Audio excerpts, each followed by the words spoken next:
Hey everyone, this is Kevin Gilmore at the National Weather Service New Orleans Baton Rouge office located in Slaughter, Louisiana.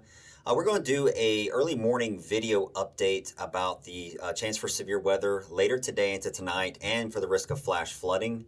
We're going to kind of go over a little bit extra detail, some more information that we've been sharing on social media, and some of the latest updates that we've been seeing come across. And we're going to also include some thoughts about what we're expecting here because we got a pretty active weather period, at least for the next 24 hours ahead. A lot of rain and possibly some severe weather. So we want to spend some time with this video update to pretty much provide a little bit of detail and insight there. So let's go ahead and get started with, of course, what we typically always show with these updates is our weather service offices that surround our area. Just remember that we are covering the area of southeast Louisiana and southern Mississippi. Other offices surround our location as well. Be sure to follow them on social media for more information locally pertaining to their area. So we're going to go ahead and get started with the latest update from the Storm Prediction Center, talking about the risk of severe weather today. This is an enhanced risk of severe weather for pretty much all of southeast Louisiana and southern Mississippi. This is a threat level 3 out of 5, so kind of that's what the wording means. It means enhanced, so it's a little bit above what we see with some of these events typically around here. So there is a potential for severe weather.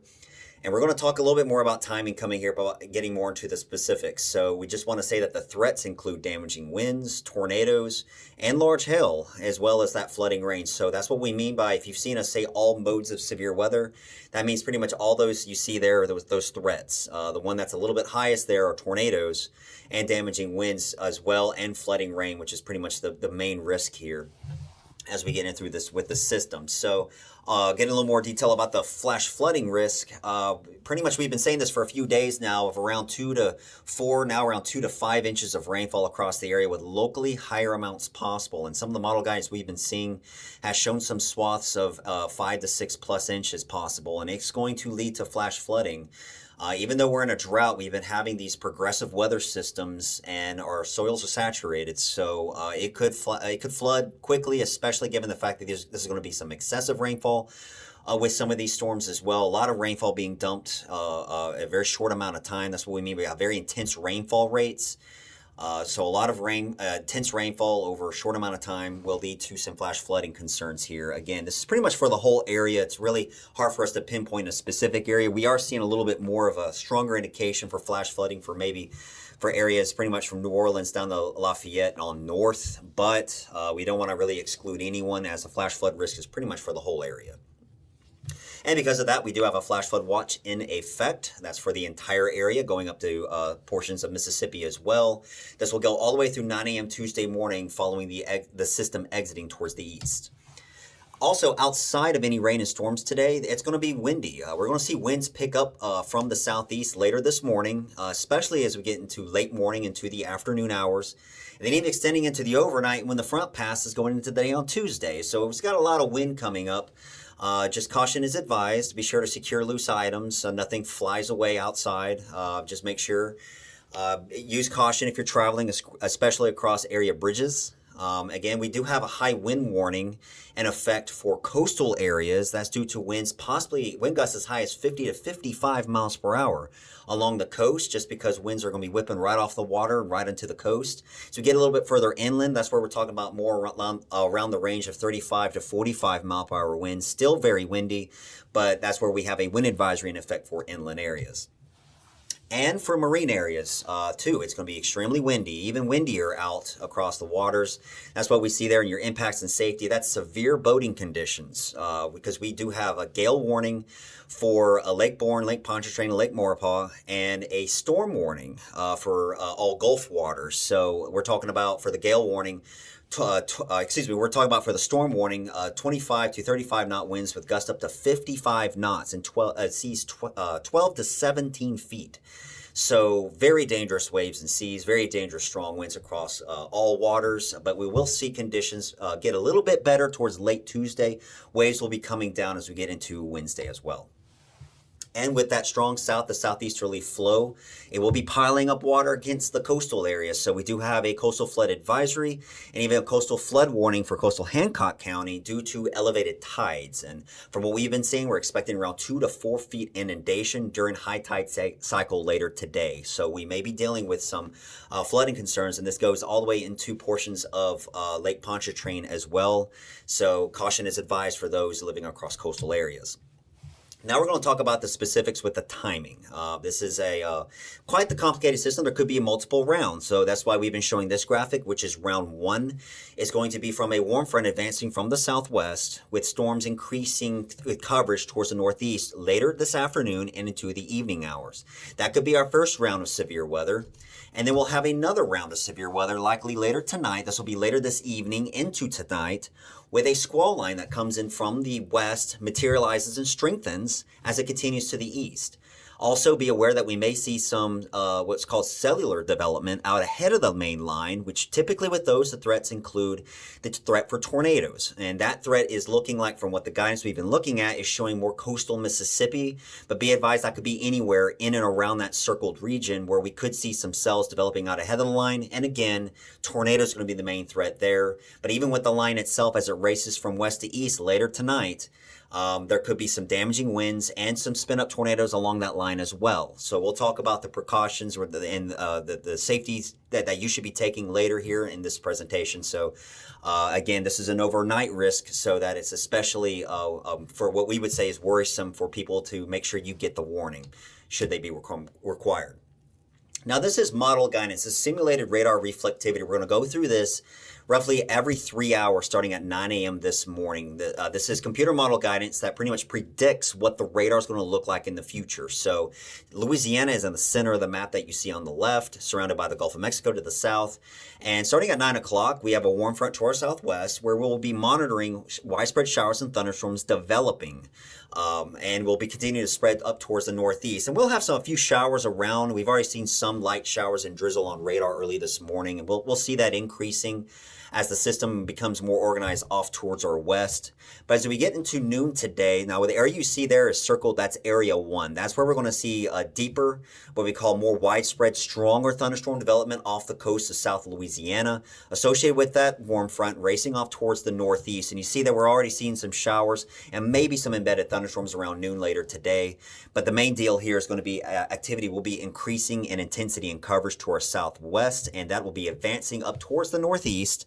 As we get towards 3 o'clock later today, along that warm front, this is where thunderstorms will become strong to locally severe, and heavy rain will be becoming widespread up towards the northeast. So a good solid rain for most of the area by later to mid-afternoon. And as we get into 6 o'clock later today, that's where we could have a few stronger or possibly severe thunderstorms along that warm front. Now, that's that second point you see there when I say severe storms rooted to the boundary may produce tornadoes. That's because it's going to be more locally within the warm sector. The warm sector is going to be between that cold front and warm front, and that's where there could be some tornadoes. We're going to have to closely monitor that. Also, there could be some large hail and damaging winds associated with that, but it'll be quickly racing up towards the northeast and get up well above north of I-10-12 later this evening and into early parts of tonight. Now, that second point there says portions of southeast Louisiana could briefly see a lull in the activity as the first wave pushes up towards our north, and the second wave, which is denoted by the area 2, forms off towards our west. That's the activity right along or just ahead of the cold front advancing in from the west. And that's our second area we're going to be very closely monitoring. So this is 9 o'clock tonight. Be aware that there could be a lull. Most of the area will be very windy.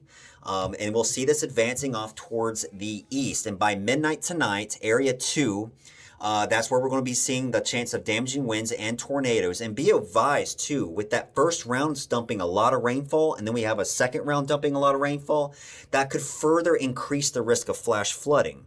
Now, another thing here I want to mention is Area 3. And if you saw from the graphic I showed before, where we circled portions of the North Shore to coastal Mississippi, that's where we're seeing models indicate what could be some cellular development. That's cells that could be spinning, possibly producing tornadoes coming on shore. So we're going to have to really watch that for what could be a possibly enhanced risk of tornadoes in that one zone. but it could be anywhere within that zone or outside of it. But that line itself will be racing to the east, which could be also causing damaging winds and tornadoes, even going in past midnight. So this is 3 a.m. It's racing across coastal Mississippi, getting across coastal southeast Louisiana. And once this line passes late tonight, the threat is over. We're not expecting another round after Area 2. It's going to get out of here quickly. Temperatures are going to plummet very fast, but winds will remain elevated getting into early Tuesday. And this is what I'm talking about. When this gets way off to the coast, that's it. Maybe a little bit of lingering showers early 6 a.m. Tuesday, but we're not expecting any type of lingering or reforming severe weather risk after daybreak Tuesday. It's just going to be, again, a few showers, maybe some drizzle around, and becoming breezy as we get through later in the day. So with the fact now that I showed you all of that with that detailed timeline, be aware that severe weather, even though it's possible in the afternoon, is going to be extending into the evening and overnight hours. It's going to be dark outside. So it's very important that your cell phone is charged, not on silent, and near your bed before you go to bed. Make sure you have your wireless emergency alerts turned on, which we'll talk about here shortly. Your NOAA weather radio, now is a good time to check it. Make sure that there are fresh batteries in it in case you lose power. Supplies, keep a flashlight near your bed, as well as shoes too, and make sure your flashlight has good batteries. And remind yourself and your family and friends where your safe place is if you get that warning.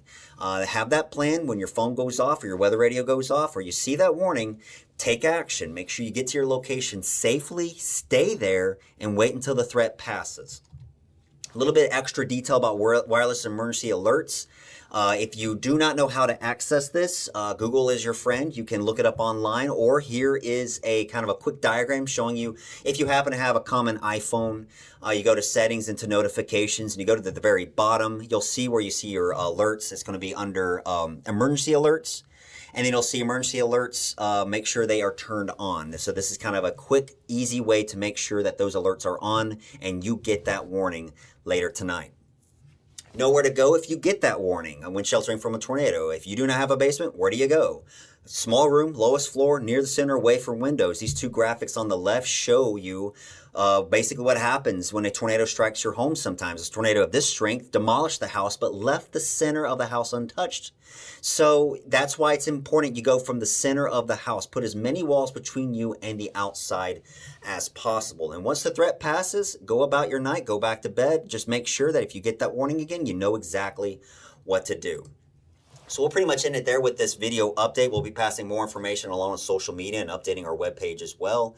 So feel free to follow us there and stay tuned for more updates. We'll be providing updates when we're going to be watching the storms approaching from our south and west throughout the night. And we'll be updating you as it goes along. So with that, take care, and we hope you have a good day.